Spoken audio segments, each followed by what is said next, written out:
Dan, thanks for your time today. No problem. Been quite a good upturn in form since the last international break. 10 points from 12 available. Is that down to purely having that break and to come back fresh? I think so, yeah. I think it's played a big part in our previous seasons as well. That break just gave us a chance to reset, work on the things that probably haven't went as well as we would have liked, and then go again. I think that's probably the biggest learning point of this season with the European games and the added games. I think was going from getting to train and learn all the things that you haven't been doing well, where it was just more you play, you rest, you recover and you go again. So I think that's probably something that we'll take going forward. How much of that is physical? How much is mental? A bit of both really. I think physically it's been a really demanding season for us. I think the amount of injuries that we've had have put more demands on the players than we would have liked. But as I said, I do think we've dealt with that pretty well. And yeah, mentally I think when you've played in the Champions League, the excitement of it, going out of that, then it's about, I think the best teams can motivate themselves every single game, no matter who they're playing. So for me, Man City, no matter who they're playing on what day, they'll play anywhere and they can perform. So I think that's the sort of levels that you've got to reach if you want to do that. And I'm not saying that we aren't motivated for some games, but I think that's just something that we can sort of learn going forward. Equally, Manchester City play quite a possession-based style of football. Your brand is very intense. So if you drop off 2 or 3%, presumably you'd notice it more. Yeah, I think you do, and I think you have noticed that this season, which is, again, I don't like to use excuses, but going back to injuries, I think it's something that the club looked at in the summer. We brought in some great additions to the squad, but then when you're having the injuries that we've had, that we haven't been able to change the team as much as we would have liked, and even just looking at our first game when we beat Villa 5-1 the start of the season, the subs that were made in the squad that we were left with, if we'd had that the full season, I think we could be talking about a much different season. But as I said, I'm just really proud of the club and the staff and the group that we've managed to be sitting at the position that we are after the season that we've had. Speaking of injuries, how are you? I'm good, yeah. I think it took a little while to get going again. I've said before, I've probably came back a little bit earlier than I should have, but I think it was just something that had to be done. I think a lot of the lads have had to do that this season. We've spoken about Longy playing through injuries and stuff, so it did take a little while to get the rhythm going again, but yeah, no, I feel really good. Awkward question, but did it stick in your craw a little bit that people questioned you and various aspects of your game when you'd come back from a broken back after 6 weeks?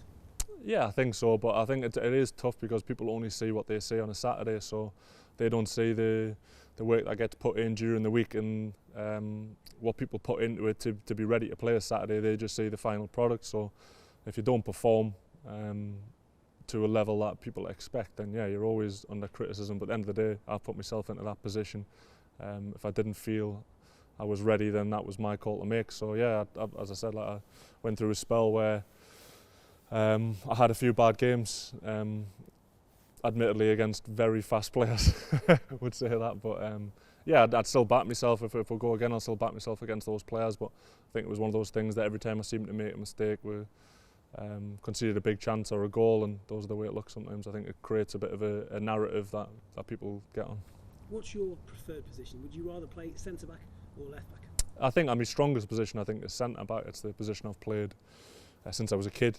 I feel probably most comfortable there, but I would say in contrast to that, the majority of my Premier League games have been at left-back, so and managers continually pick us to play at left-back, so it's not like I'm just putting myself in all the time. Like there's very experienced people putting me in that position, so I know that I can play there and I do enjoy playing there. It's different. I think you put in 1v1 situations a little bit more, especially we play it, we press a lot higher, you get to go forward a bit more, which I do enjoy. I like joining in, but I have enjoyed playing centre back last few games. I think it's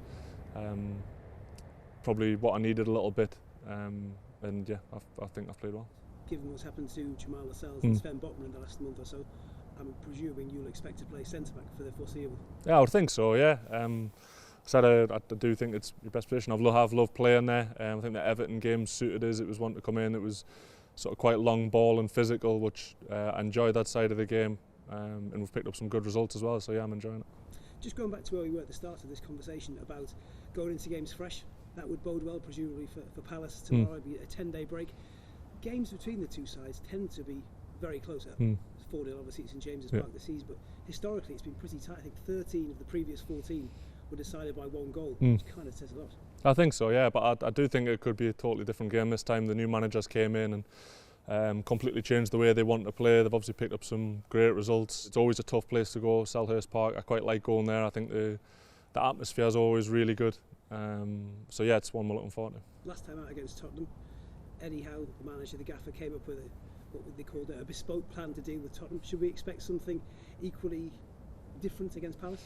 I think he said it himself. Obviously, the long term, we've got a way we want to play, but that doesn't mean that that's the be all and end all. If they feel like there's a plan that can deal with certain teams, especially Tottenham. I said before, I think Tottenham are a very unique way in their play that no one else is doing it in the league. So I think you need to create a plan that's quite unique as well. So if we come up like an opposition like that again, I'm sure it could change. But as he said, I think long term the main goal is to play the way that he believes that he wants to play. One of the highlights in that Tottenham game was your celebration after the first goal. Just tell us what made you do that, and were you surprised by the reaction it generated?